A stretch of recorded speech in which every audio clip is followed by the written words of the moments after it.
வீடுகளுக்கு வழங்கப்படும் 100 யூனிட் மின்சாரம் இலவசம் என்ற முதலமைச்சர் ஜெயலலிதாவின் அறிவிப்பை தொடர்ந்து மின் பயன்பாட்டிற்கு தக்கவாறு எவ்வளவு கட்டணம் செலுத்த வேண்டும் என்ற விவரத்தை தமிழ்நாடு மின் உற்பத்தி மற்றும் பகிர்மான கழகம் வெளியிட்டுள்ளது.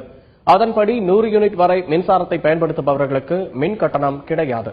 200 யூனிட் வரை பயன்படுத்துபவர்களுக்கு பழைய கட்டணமாக 320 ரூபாயிலிருந்து 170 ரூபாயாக குறையும். 300 யூனிட் வரை பயன்படுத்துபவர்களுக்கு 730 ரூபாயாக இருந்த மின்சார கட்டணம் 530 ரூபாயாக குறையும். 450 யூனிட் வரை பயன்படுத்துபவர்களுக்கு முன்னதாக இருந்த 1180 ரூபாயிலிருந்து 980 ரூபாயாக மின்சார கட்டணம் குறையும். 500 யூனிட் வரை பயன்படுத்துபவர்களுக்கு 1330 ரூபாயாக இருந்த மின்சார கட்டணம் 1130 ரூபாயாக இருக்கும். 650 யூனிட் முதல் 1100 யூனிட் வரை பயன்படுத்துபவர்களுக்கு முன்னர் செலுத்தி வந்த மின்சார கட்டணத்தில் இருந்து 350 ரூபாய் குறையும் என தமிழ்நாடு மின் உற்பத்தி மற்றும் பகிர்மான கழகம் தெரிவித்துள்ளது.